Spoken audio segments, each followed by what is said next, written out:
¿Cómo están? Bienvenidos a Agenda Económica, edición PM. Gracias por acompañarnos a esta hora para revisar los temas más importantes del día. Y uno de los asuntos más comentados y del que vamos a hablar de inmediato tiene que ver con los aumentos de capital que tendrán que hacer los bancos chilenos ante el requerimiento que ha planteado el Banco Central de Chile. Es una especie de colchón financiero ante la posibilidad de algún riesgo externo importante, han dicho desde el Banco Central. La noticia generó sorpresa en el mercado y se conoce además justo cuando se ha entregado un informe de estabilidad financiera que profundiza en las condiciones en las que está el actual sistema en nuestro país. Belén Vázquez reportó el tema.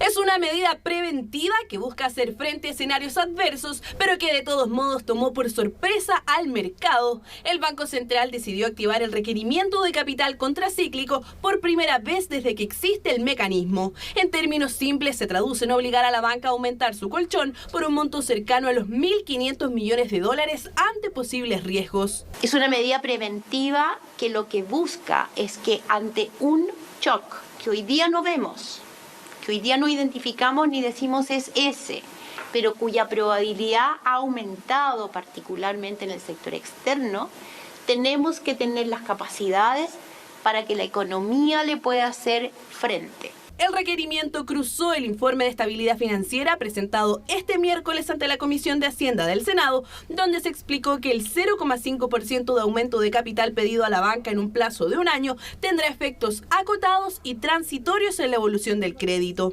Si bien en un inicio será algo más restrictivo, el Central estima que al cabo de 2 años de aplicado el requerimiento habrá reducido poco más de medio punto porcentual el crecimiento anual del crédito, ubicándose en la parte baja de las proyecciones. De alguna forma viene a aumentar esa condición de restricción de las condiciones de crédito, pero efectivamente en un escenario de riesgo negativo, que es a lo que apunta esta medida en el futuro, lo que podríamos ver es que el crédito, ¿verdad?, en lugar de acentuar la caída de la actividad económica, ¿verdad?, la atenúe. El ente emisor explicó que la banca chilena tiene holguras elevadas y un nivel de capitalización adecuado, incluso sometidas a ejercicios de estrés, por lo que hay quienes expresan preocupación por la nueva exigencia del Central. A través de un comunicado, la Asociación de Bancos e Instituciones Financieras aseguró que primero quieren entender los modelos económicos y financieros que llevaron a tomar la medida e indicaron además que no entienden cómo esta decisión se condice con el escenario económico vigente. Según estimaciones realizadas por Bantrust, los bancos que más deberán aportar serán Banco de Chile con 224 millones de dólares, Santander con 237, BCI con 300 e Itaú con 165 millones. Se ha ido configurando un escenario y además en un escenario de inflación alta y persistente que ha obligado a los bancos centrales a mantener tasas altas por más tiempo. Y en ese contexto, ¿verdad?, es que se introduce esta medida de carácter precautorio. No hay que mirarlo con preocupación. En lo medular, los dos mensajes de este informe fueron primero que las condiciones financieras internacionales están deterioradas y segundo que urge recomponer la holgura que tenía el sistema. Esto último ha estado afectado principalmente por la caída en el ahorro de los hogares, que en 2022 fue de 0,7% del PIB. Asimismo, su situación financiera se ha visto empeorada por la mayor exposición a las tasas de interés, dado el aumento de uso en las tarjetas de créditos. Esto ha dado paso a un aumento más pronunciado de su impago, el que se ha concentrado precisamente en deudas rotativas. Los hogares de mayores ingresos mantienen más liquidez y han aumentado su deuda hipotecaria mayoritariamente. Los riesgos internacionales persisten y si bien el Central prevé que las posibilidades de que un choque externo impacte al país son bajas, de hacerlo podría ser significativo. Ejemplos en el plano externo hay y por lo mismo dicen el momento para cuidarse es ahora. En un contexto a lo mejor internacional que está generando más ruido, obviamente el sistema bancario, hubo algunas quiebras, digamos, a nivel internacional y eso genera un poco de miedo de que se pueda replicar aquí en el caso de Chile, pero estamos en una situación distinta en el plano local y lo que se está tomando ahora es una medida preventiva. Tras el anuncio del Banco Central, el IPSA cerró con una caída de 0,74% y en particular el desempeño prácticamente de todas las instituciones financieras que transan en la bolsa fue negativo. Bueno, vamos a conversar precisamente sobre los efectos que puede tener este aumento solicitado por el Banco Central, exigido a la banca en nuestro país. Estamos en contacto con el economista jefe de Banco BCI, Sergio Lehmann. Gracias por el contacto, Sergio. Hola Sebastián, encantado como siempre. Sergio, bueno, el Banco Central hizo este anuncio bien importante por la sorpresa que generó en el mercado también y por lo que significa desde el punto de vista del funcionamiento de los bancos. Y me gustaría partir por esto primero. Si es que tú nos pudieras explicar qué significa y qué implicancias tiene para los bancos este aumento de capital que les exige el Central. Claro, mira, primero hay que entender de que este es un instrumento que nació como instrumento de política hace algunos años atrás con la implementación de la ley de bancos y que básicamente busca alinearse con las recomendaciones a nivel internacional que emanan del Comité de Basilea. Es cierto, fue una sorpresa, no se esperaba, porque en realidad los argumentos que se entregan, la verdad que no son suficientemente fuertes, digamos, es distinto a la política monetaria, donde uno tiene un modelo, una ecuación que le da, digamos, alguna información un poquito más dura. En este caso, tal vez, ¿no es cierto?, hay algo más de grado de subjetividad.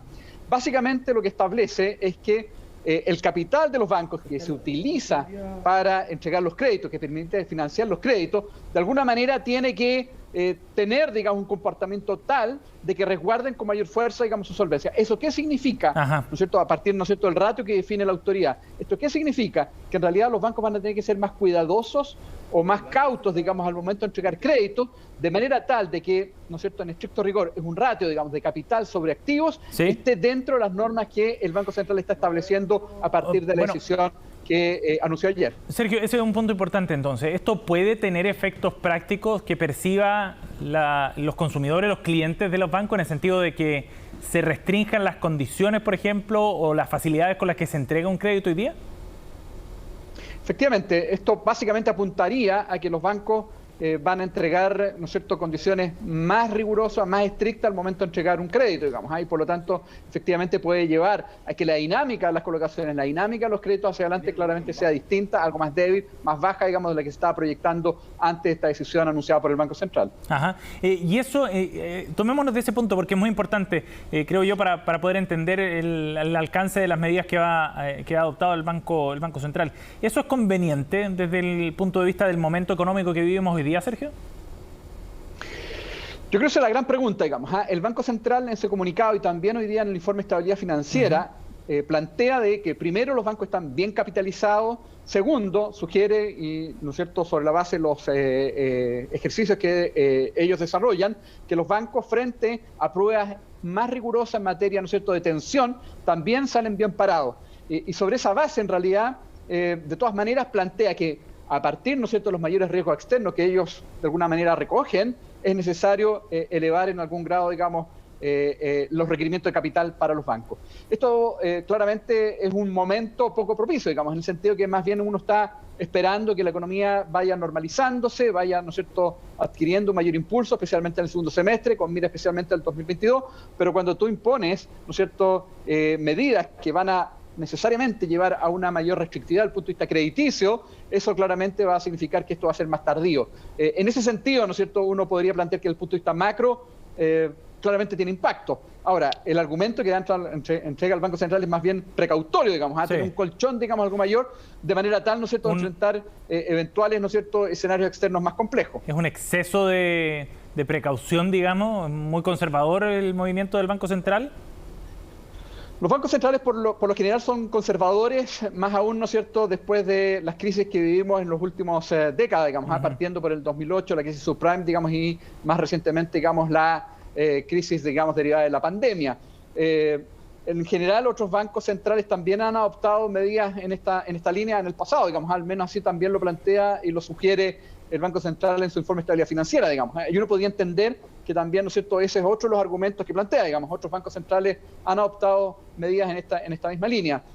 Yo creo que pecan efectivamente con cierta, ¿no es cierto?, medida muy de conservadurismo, digamos, de ser más cuidadoso, entendiendo, ¿no es cierto?, que de todas maneras recogen que los riesgos a nivel externo, digamos, han tendido a subir. Sí. Ahora, eso también es algo cuestionable, porque también la tensión asociada, digamos, a los bancos más bien ha ido mostrándose mayor control, digamos. Bueno, por lo tanto, también sobre esa base probablemente uno no ve suficientes argumentos en la justificación que entrega el Banco Central. Y uno, claro, había visto de parte de las autoridades locales una reacción que planteaba que estos problemas financieros afuera estaban más bien acotados y contenidos a determinadas reales, que no había un riesgo de contagio desde ese punto de vista. Así es, digamos, y de hecho, más aún, digamos, en realidad los mercados en la última semana han ido digiriendo, digamos, justamente esta mirada de mayor control incluso, con, ¿no es cierto?, las absorciones o las compras de estos bancos que estaban en un escenario mucho más difícil, digamos.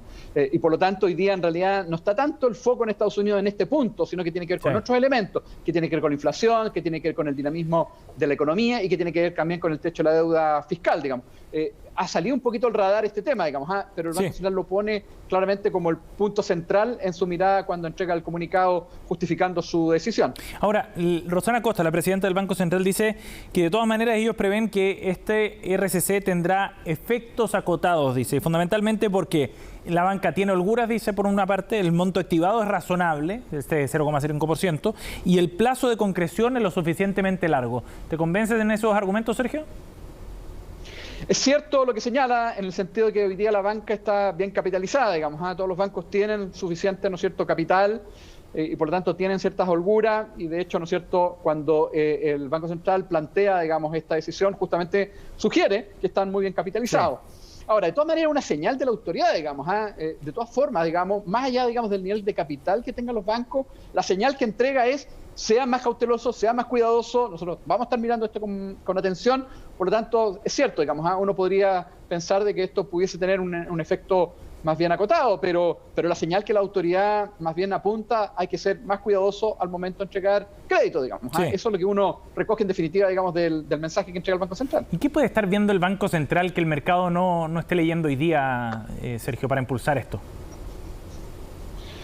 Yo creo que tal vez poniéndose, ¿no es cierto?, en un escenario más negativo, está viendo mayores tensiones afuera.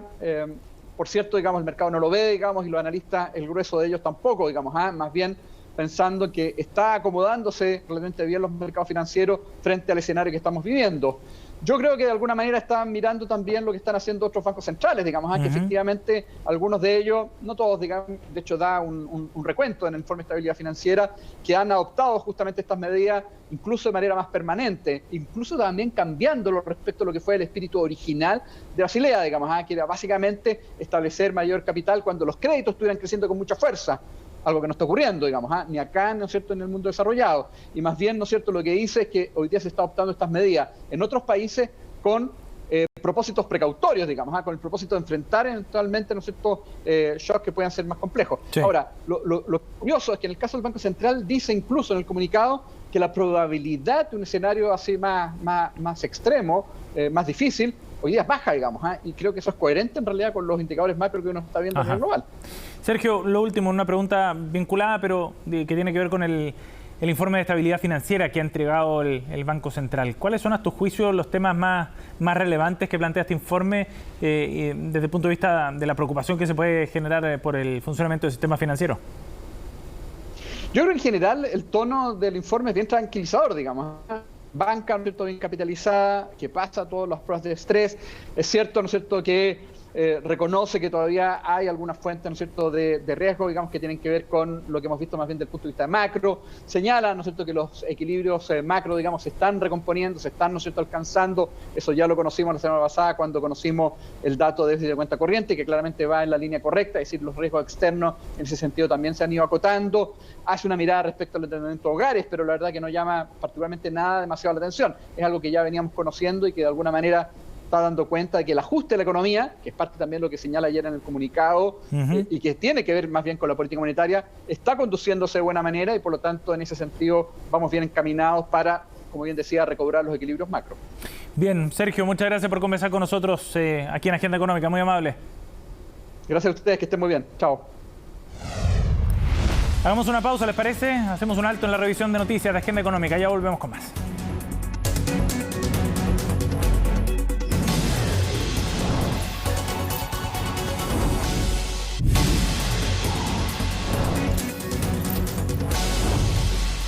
Ya estamos de vuelta aquí en Agenda Económica y les vamos a contar de una importante conversación, una reunión que sostuvieron hoy día los máximos ejecutivos de Codelco y de la Corporación de Fomento Industrial, de Acorfo, en nuestro país. Estamos hablando de Máximo Pacheco, el presidente ejecutivo de la minera, y de José Miguel Benavente, el vicepresidente ejecutivo de Corfo, quienes se reunieron para abordar cómo se va a avanzar en la Estrategia Nacional del Litio y por qué estas dos entidades, bueno, tienen roles que son fundamentales para el desarrollo de la estrategia que ha elaborado el gobierno del presidente Gabriel Boric.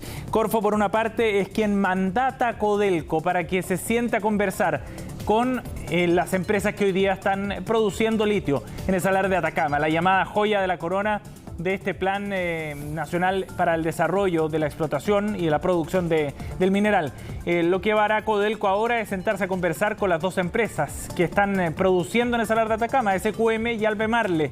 Y hubo novedades hoy día bien interesantes. Por un lado, del sentido que tienen estas conversaciones, de las perspectivas que ven ambos ejecutivos en lo que se pueda lograr tras esa negociación, y por otra parte también de algunos plazos. Escuchemos a ambos, a Máximo Pacheco y a José Miguel Benavente, tras la reunión del día de hoy. Los contratos actuales que tenemos con los dos incumbentes que están en el Salar de Atacama, en los cuales las pertenencias son de Corfo, se van a respetar. La invitación que se está haciendo ahora es que Codelco se siente a conversar primero con SQM para principalmente ver en función de si es beneficioso para ambas partes, ¿no es cierto? Que esperamos que así sea. Prontamente, ¿no es cierto?, empezar a participar como Codelco, ¿no es cierto?, junto con SQM en la explotación del litio en el Salar de Atacama.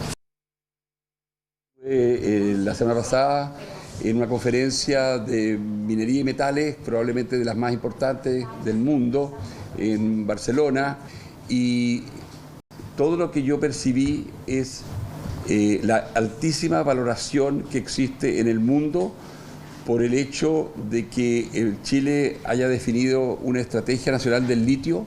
Se destacó muchísimo que como país este anuncio lo hiciera el presidente de la República por cadena nacional.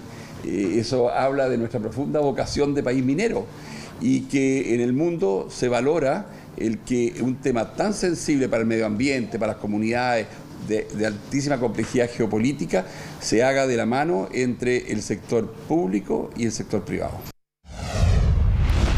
Bien, vamos a ir a otro tema para hablar de lo que ha ocurrido con el precio del dólar en el mercado local, que ha tenido una tendencia bien clara al alza en las últimas jornadas de transacciones. Vamos a conversar de este tema junto a Juan Ortiz, analista de mercados de XTV. Gracias por el contacto, Juan. Gracias a ti por la invitación. Juan, bueno, cuéntanos qué es lo que ha ocurrido en las transacciones de este miércoles con el precio del dólar acá en Chile. Bueno, en realidad, con las transacciones que sucedieron acá en Chile, bueno, el dólar ha estado rebotando ya en el nivel más o menos de los 7.74, que fue el mínimo que alcanzó hace algunos días atrás. Pero actualmente ya ha estado en realidad subiendo acorde también lo que está subiendo también lo que es el dólar index. Y esto es motivado también por, en cierta medida, el tema o el dilema o la discusión que hay respecto del techo de deuda en Estados Unidos. Ya, eso es lo que en realidad ha estado fortaleciendo a la divisa, no solamente acá en Chile, sino que a nivel global. Y de hecho eso también se puede ver directamente viendo el dólar index. Ajá, ¿qué es lo que ha pasado con el dólar index, Juan? De hecho, el dólar index estuvo ahí en un piso bastante importante, cerca de los 100 puntos, ya, pero ahora va camino nuevamente a alcanzar los 105 puntos.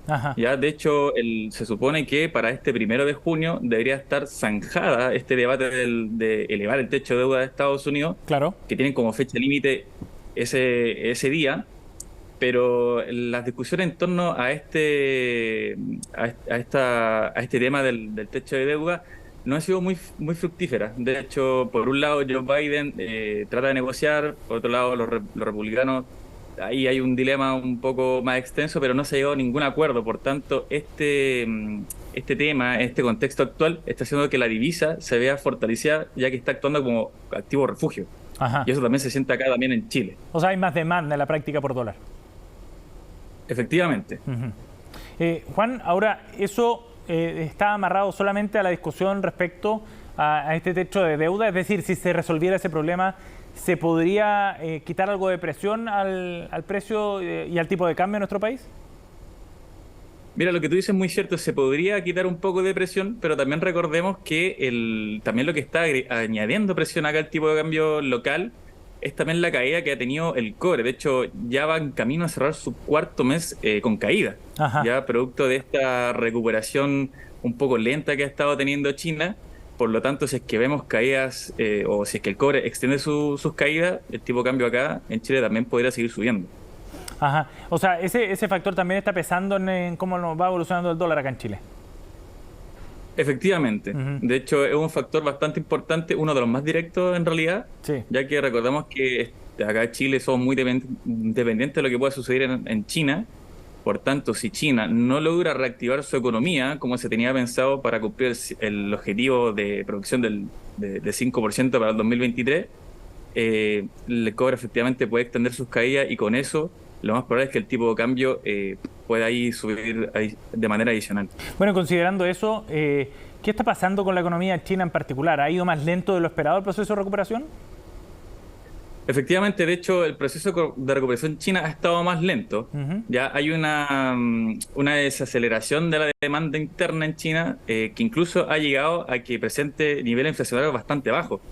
La última vez se registró que podía ser de 1%, pero ha estado bajando consecutivamente y eso es preocupante. Muchas personas dirán que es bueno porque los precios no están subiendo, pero a la larga es un arma de doble filo, porque a fin de cuentas, si no están subiendo los precios, en realidad es porque la demanda interna, algo está pasando ahí.